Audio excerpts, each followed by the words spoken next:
యేసుక్రీస్తు నామంలో పరిశుద్ధాత్మ ఆశీర్వాదం పొందుకుంటున్న ప్రతి ఒక్కరికి పేరు పేరిన హృదయపూర్వక వందనాలు తెలియజేస్తూ ఉన్నాను. ఈ రోజు పరిశుద్ధాత్మ దేవుడు మనకిస్తున్న వాగ్దానము యెషయా గ్రంథము 55వ అధ్యాయము 7వ వచనము. భక్తిహీనులు తమ మార్గమును విడవవలెను, దుష్టులు తమ తలంపులను మానవలెను. వారు యెహోవా వైపు తిరిగిన ఎడల ఆయన వారి యందు జాలిపడును. వారు మన దేవుని వైపు తిరిగిన ఎడల ఆయన బహుగా క్షమించును. ఎంత చక్కటి వాక్యము దేవుడు ఈరోజు వాగ్దానం మనకిచ్చి ఉంటున్నాడు. భక్తిహీనులు తమ మార్గమును విడవలెను. భక్తిహీనులు ఎవరు? తప్పులు చేసేవారు, పాపము చేసేవారు, మోసము చేసేవారు, మందిరానికి బైబిల్ పట్టుకొని తెల్లటి వస్త్రాలు వేసుకుని నిలువెచ్చిన జీవితము కలిగి ఉంటూ పై పెదవులతో ఆరాధిస్తూ అంతరంగంలో పాపమును నిలుపుకొని ఉంటున్న వారే భక్తిహీనులు. వారికి దేవుడు ఈ రోజు హెచ్చరికగా చెప్తూ ఉన్నాడు, ఆ మార్గమును మీరు విడవండి అంటున్నాడు. దుష్టులు తమ తలంపులను మానవలెను అంటున్నాడు. వారు యెహోవా వైపు తిరిగిన ఎడల ఆయన వారి యందు జాలిపడునంట. చూడండి, చేస్తున్న ప్రతి తప్పుడు మానుకోవాలని ఈరోజు ప్రభు మనకు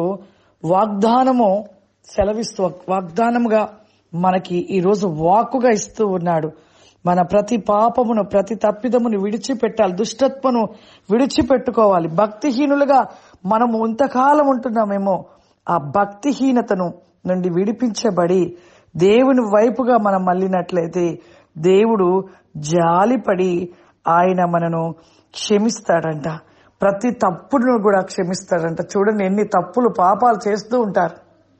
మన దేవుడు మాత్రమే క్షమించి ఒడిగి చేర్చుకొని తిరిగి మనను ఓదార్చి ధైర్యపరిచే దేవుడు మన యేసయ్య తప్ప ఎవరి వల్ల కాదు ప్రియులారా. చూడండి, ఎన్ని తప్పులు చేస్తూ చాలా మంది క్షమాపణ అడుగుతారు, దేవుడు క్షమించాక మళ్ళీ అదే తప్పు చేస్తుంటారు. భక్తిహీనత కలిగిన వారి జీవితం ఈ విధంగా ఉంటూ ఉంటది. భక్తి కలిగిన వారి జీవితము ఆ భక్తిహీనత నుండి క్షమాపణ అడిగి భక్తిహీనతను విడిచి భక్తి కలిగిన వారిగా నడుచుకునేవారు నిజంగా ధన్యులు. పాపమును క్షమించి దేవుడు క్షమిస్తానంటున్నాడు, కానీ ఆయన ఒడికి రాలేకపోతున్నారు. పదే తప్పులు చేస్తూనే ఉంటారు, క్షమాపణ అడుగుతుంటారు. అలా ఎలా క్షమిస్తాడు దేవుడు? ఎన్ని మార్లు క్షమిస్తాడు? బ్రతుకులో, మన జీవితంలో, మన బ్రతుకులో మార్చుకోనక అదే విధంగా ఉంటే దేవుడు ఎలా క్షమిస్తాడు? చూడండి, ఆయన దేవుడు చెప్తున్నాడు, అవన్నీ విడిచిపెట్టి నా యుద్ధకు రండి, మిమ్మల్ని నేను క్షమిస్తాను అంటున్నాడు. ఈ ఒక్క మాట చాలు. ఈ రోజు నుండి దయచేసి మీరందరూ కూడా మీలో ఉంటున్న పాపాన్ని విడిచిపెట్టి దేవుని పాదాల ఎదుట పశ్చాత్తాపడి క్షమాపణ అడగండి.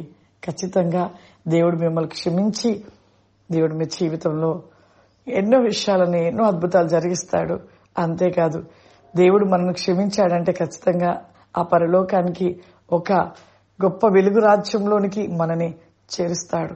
కానీ తిరిగి మరలా ఆ తప్పు జోలికి వెళ్లకుండా చేసిన తప్పులను విడిచిపెట్టి క్షమాపణ దేవుని అడిగి దేవుని వెలుగు మార్గంలో, భక్తి జీవితంలో మీరు ముందుకు నడవాలి. ప్రార్థన చేసుకుందాం. దయగల తండ్రి, గొప్ప దేవ, పరిశుద్ధాత్ముడా, నీకు వందనాలు చెల్లిస్తూ ఉన్న గొప్ప రాజా. Rico stand by shuri larandiri kham the rigor avadi khauri masi liribadi kamandara when we tell because me atma swarupada ఈ ప్రోగ్రామ్ చూస్తున్న ప్రతి ఒక్కరిని ఆత్మ చేత నింపండి ప్రభువా. నీ అభిషేకం చేత నింపండి నాయన, నీ యొక్క శక్తి చేత నింపండి ప్రభువా. ఓ ప్రతి వేకమతి క్రోసి కమాందర ఇమౌల రస్సి కమాందర ప్రవక్తల వేకముగా మొరపెట్టుట, ప్రార్థించుట, వారి కాసి కామ్ని మైకని ఫావరిమా దేవా, ప్రార్థిస్తున్న ప్రార్థన వేకమును బట్టి నా ప్రభువా ప్రతి ఒక్కరు కూడా ప్రభువా మార్చబడి దేవా ప్రతి నీ కోసమే నీ శక్తి వేగంలో నిలిచి ఉండే కృప దయచేయమని యేసు నామములో నడుస్తున్నాను తండ్రి. ఆమేన్. God bless you. దేవుడు మిమ్మల్ని